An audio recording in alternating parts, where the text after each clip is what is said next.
Olá, você que acompanha a página do Brasil de Fato na internet. Meu nome é Poliana Dalabrida e eu falo diretamente de Sochi, cidade aqui ao sul da Rússia.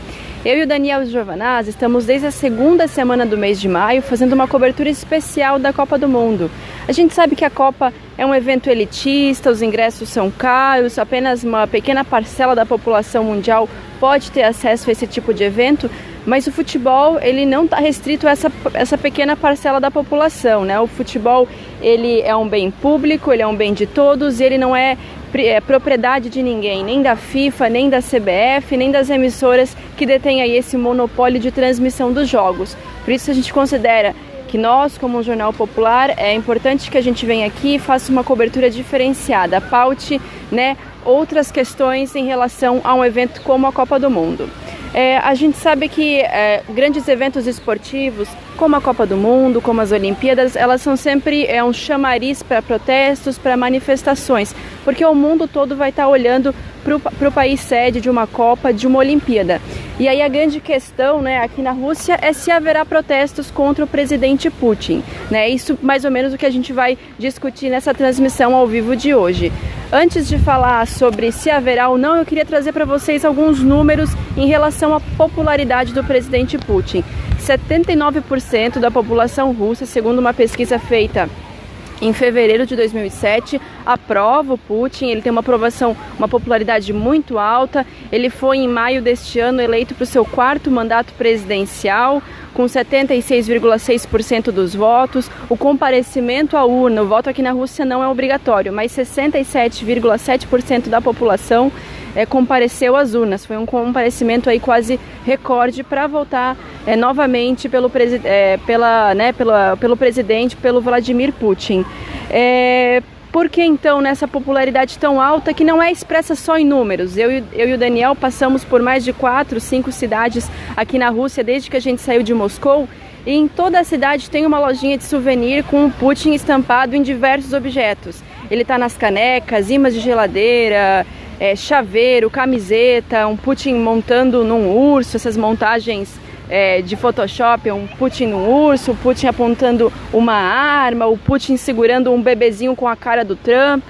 Então ele é um líder muito popular, muito comercial, assim, né? Muitos souvenirs com a cara do Putin. O que explica essa popularidade gigante aqui na Rússia? Aí a gente tem que voltar um pouquinho para 1990 para entender o que era a Rússia naquele período, né? Com a transição tão abrupta para o capitalismo, a Rússia viveu um momento aí de recessão econômica, aumento das desigualdades sociais, da pobreza, da miséria. E aí quando o Putin foi alçado ao poder, primeiro como primeiro-ministro e depois como presidente, ele tratou de reconstruir a força do Estado russo. Então criou estatais, tornou a Gazprom a maior estatal de petróleo e gás do mundo, né? A Rússia é o maior produtor de petróleo e gás depois da OPEP, né? Que é aquela organização que reúne os produtores de petróleo do Oriente Médio.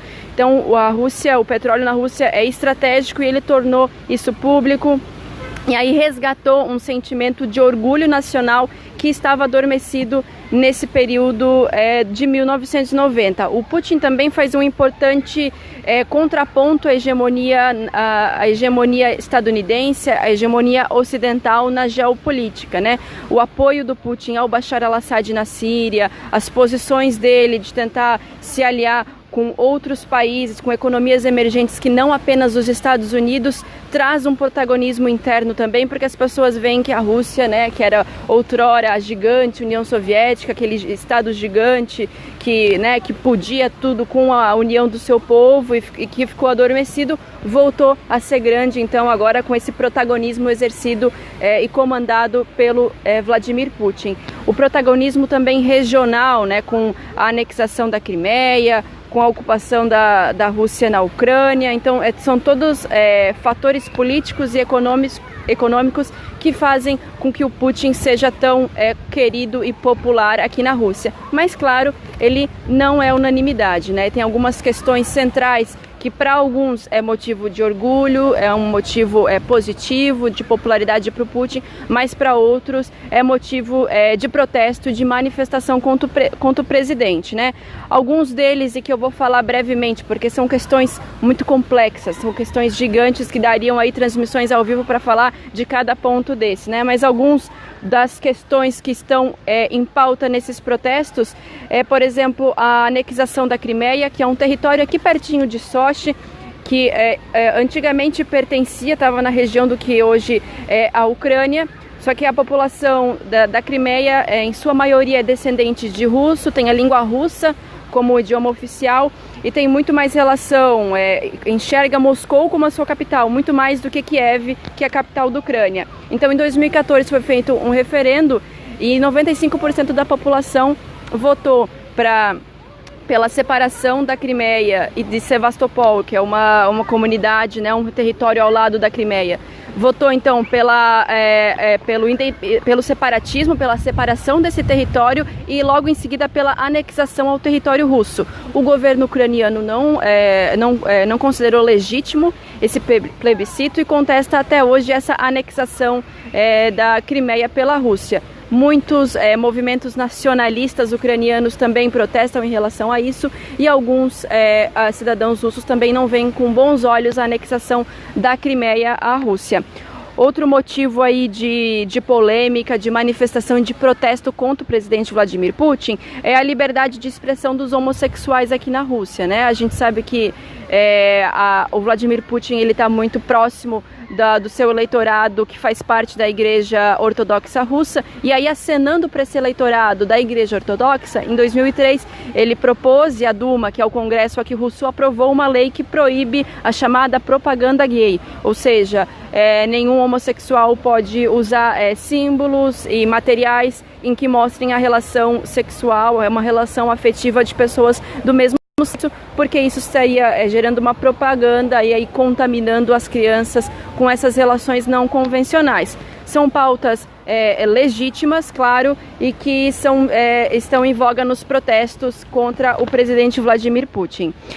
Outra questão que está na boca do povo nas manifestações é a corrupção nas estatais e o nepotismo.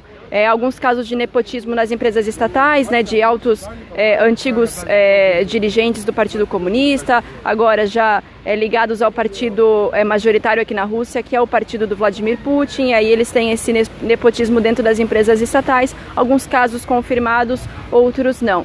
São todas pautas legítimas, mas a gente também é importante a gente localizar quem que está à frente desses protestos, dessas manifestações contra o Vladimir Putin, né? Dois importantes opositores do Putin aqui na Rússia e nos Estados Unidos são o Alexei Navalny, que se diz ativista político, né? Ele tentou se eleger até a prefeitura de Moscou em 2007, conseguiu 27% dos votos, não foi eleito. Na ocasião, quem foi eleito foi o candidato apoiado pelo Vladimir Putin. O Alexei Navalny, então, não reconheceu o resultado dessa eleição, mas ele é um advogado de 49 anos que é a principal voz da oposição aqui na Rússia. Ele tem um canal no YouTube, é um político com uma linguagem, um ativista com uma linguagem jovem, que tenta se aproximar desse público jovem que está cansado do que eles consideram o novo czar do século XXI, que seria o Putin.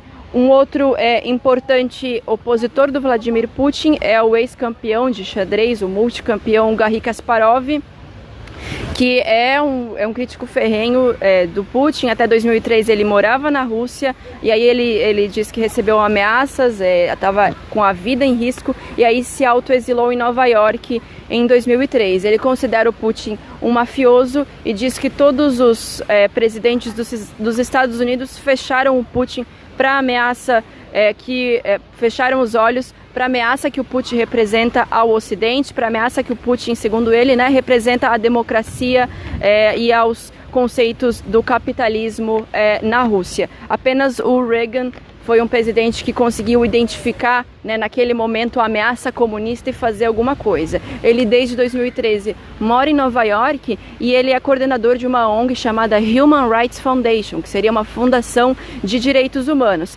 Pesquisando sobre essa ONG, não é claro, coincidência que essa ONG ela atua para a proteção de direitos humanos em alguns países, em países, claro, não alinhados ao eixo estadunidense, não alinhados aos interesses estadunidenses. Então, o primeiro coordenador dessa ONG foi um opositor venezuelano. A ONG tem atuação, além da Venezuela, na Bolívia, no Equador, no Vietnã, na China, né? Então, sempre atuando em países que não estão alinhados à democracia liberal dos Estados Unidos, né? Parece que não existem violações de direitos humanos em outros países, em países alinhados às potências ocidentais, como o México, por exemplo, ou mesmo o Brasil. O Garry Kasparov, então, ele é coordenador dessa ONG, lançou recentemente um livro falando da ameaça do Putin ao mundo, à democracia mundial, e ele também auxilia o governo americano, o governo estadunidense, a recrutar jovens promessas do xadrez. Então agora ele também está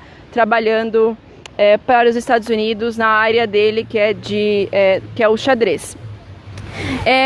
Mesmo assim, né, com essas pautas, que são pautas legítimas e que são pautas financiadas e muito apoiadas, inclusive financeiramente, por grandes potências. Inclusive em 2006, o New York Times publicou uma reportagem que ele mostrava, né, com documentos, que o Alexei Navalny, que é esse principal opositor do Putin aqui na Rússia, ele foi financiado pelos Estados Unidos por uma fundação que tem ligação direta com a Casa Branca e que tem a principal função de aí financiar militantes para espalhar a democracia liberal estadunidense no mundo, né? Então é uma relação promíscua e bastante reveladora desses opositores nessas manifestações contra o presidente Putin. Apesar disso, as pautas, como eu falei, né, de liberdade de expressão para os homossexuais, né, do fim da corrupção, do fim do nepotismo, são pautas legítimas, mas aí utilizadas conforme os interesses políticos e econômicos desses setores. Apesar dessas pautas, então, legítimas, a adesão aos protestos e manifestações na Rússia são sempre muito baixos. Uma pesquisa do Instituto Levada foi feita em fevereiro deste ano e perguntou aos participantes se eles participariam, né, se soubessem que ia rolar que ia acontecer alguma manifestação, se eles participariam. 88% disseram que não. E não participariam de manifestações de cunho político, né, de oposição ao Putin, por exemplo. 86% não participariam de manifestações de cunho social, exigindo melhora na qualidade de vida na Rússia. Então é um dado bastante revelador daí a gente pode elencar algumas hipóteses, né, dessa apatia dos russos em relação aos processos de mobilização popular, do medo com a polícia. Apenas 2% ficaram sabendo de protestos, de greves, de piquetes pelas redes sociais. Então é um dado que mostra o quão diferente os russos se interagem e se mobilizam pelo Facebook, pela internet, muito diferente do Brasil, né, em que as principais manifestações, sejam de direita ou de esquerda, são aí mobilizadas via redes sociais, ainda mais as mobilizações de esquerda, né? As mobilizações de direita contam, claro, com uma ajuda da mídia, contam, claro, com uma ajuda financeira de grupos, inclusive dos Estados Unidos, que a gente sabe financia grupos de direita no Brasil, como o MBL, por exemplo. Aqui na Rússia as manifestações elas só ocorrem com autorização policial, por isso que o medo, né, da polícia de ser preso e das consequências que isso pode trazer é uma hipótese que a gente tem que trazer, que é relevante, né, para entender essa baixa adesão dos russos aos protestos. E aí eu vou dar um exemplo de uma manifestação que ocorreu no início de maio, né, assim que o Vladimir Putin foi confirmado, então, que como presidente da Rússia, eleito com 76,6% dos votos, o Navalny convocou uma manifestação uma manifestação contra o Putin, aí, incluindo essa infinidade de pautas que são, né, legítimas e que só tem esse espaço de diálogo nessas manifestações. E aí, apesar dessa manifestação da Rússia ser um país tão gigante, com uma população tão grande, apenas 22 mil pessoas participaram dos protestos nas ruas de Moscou.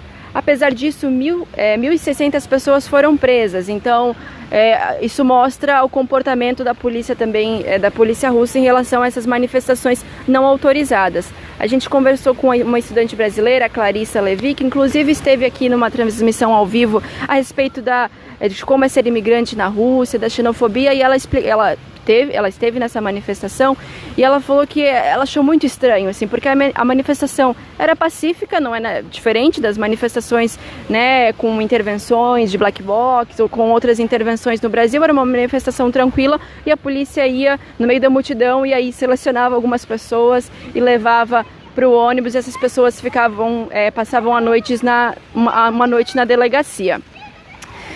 Então essas manifestações, né, convocadas sem autorização, elas costumam ser reprimidas e costumam as pessoas então irem presas se essas manifestações não são autorizadas. Falando um pouquinho então dessa relação de manifestações, de protestos com o terrorismo. Amanhã o Daniel vai fazer uma live só sobre isso, né, os casos de possíveis atentados terroristas na Rússia, como é que a Rússia está se preparando, como é que o Mundial está tentando blindar esses ataques terroristas, principalmente as ameaças do Estado Islâmico, que perderam muito poder graças às forças russas atuando na Síria.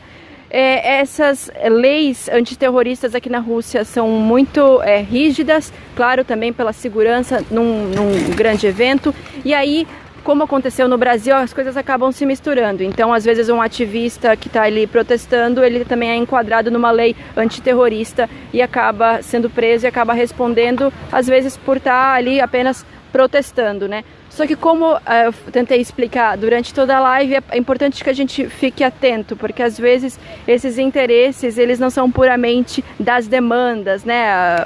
Melhorar a qualidade de vida ou liberar, exercer uma liberdade de expressão para os homossexuais, né?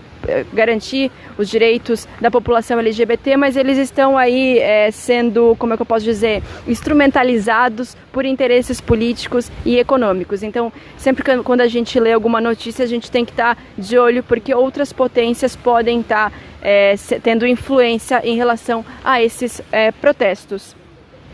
Então, né, tentando fazer um resumo, se houver protestos contra o Putin na abertura do Mundial, durante o Mundial, eles vão ser, número um, pequenos, porque as pessoas não se mobilizam muito aqui na Rússia e as forças de segurança estão bastante preparadas para abafar esse tipo de protesto, mas eu garanto que eles vão ser mundialmente veiculados, porque é de interesse das potências ocidentais, é de interesse, por exemplo, dos Estados Unidos, que qualquer protesto contra o Putin seja maximizado e veiculado internacionalmente. E a Copa também, eventos como a Copa, como as Olimpíadas, têm essa função também de ser a porta de entrada para os problemas no país, a janela para que a gente vê o que está acontecendo no país. Mas aí a gente tem, claro, ficar atento aos interesses obscuros que podem estar envolvidos nessas manifestações. Falando então um pouquinho de seleção, o Brasil se prepara, continua na sua preparação aqui em Sochi. No sábado embarca para Rostov, onde vai disputar o primeiro jogo contra a seleção da Sérvia, perdão, contra a seleção da Suíça. Não vai ser um jogo tão fácil assim, a Suíça está em 6º lugar no ranking da FIFA, então não vai ser essa moleza toda que estão pintando, mas a seleção vem de bons resultados nos amistosos e está confiante por um triunfo nesse primeiro jogo da fase de grupos. Só duas últimas informações, informações quentes da Copa. Foi que hoje ocorreu o congresso de número 63 da FIFA, em que os delegados da FIFA votaram e decidiram que a Copa de 2026 vai ser disputada nos Estados Unidos, México e Canadá. Então é uma candidatura conjunta entre esses 3 países, que acabou vencendo a candidatura do Marrocos. Apesar da candidatura ser conjunta, das 16 cidades que vão sediar os Jogos da Copa de 2026, 10 são nos Estados Unidos. Então a gente vai ver um protagonismo bastante dos Estados Unidos na Copa, que já nessa Copa de 2026, os Estados Unidos que já sediou uma Copa, assim como o México, que já sediou inclusive 2 Copas. Então das 16 cidades que vão receber jogos, 10 vão ser nos Estados Unidos, 3 no México e 3 no Canadá. A outra informação de última hora é a demissão do técnico da Espanha, o Julen Lopetegui.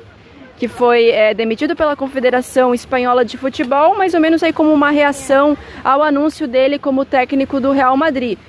Os dirigentes, né, os cacifes aí da Confederação Espanhola de Futebol não estavam preparados para receber essa notícia, não foram informados previamente e aí, né, se sentiram magoados e até traídos, e aí resolveram tirar o técnico da disputa da Copa do Mundo. Então ele vai voltar para a Espanha, e a Espanha começa a sua atuação aqui na Copa de 2018 ainda sem técnico. A Espanha que joga aqui em Sochi com Portugal na sexta-feira, e a gente vai estar nesse jogo. Daniel Giovanaz entra então amanhã ao vivo direto de Sochi, falando sobre a preparação da seleção e discutindo um pouco então esses possíveis ataques terroristas aqui na Rússia, falando da relação do Putin com Bashar al-Assad, falando um pouco sobre os movimentos separatistas da Chechênia, do Cáucaso, uma história bastante complexa que vale a pena estudar e vale a pena entender.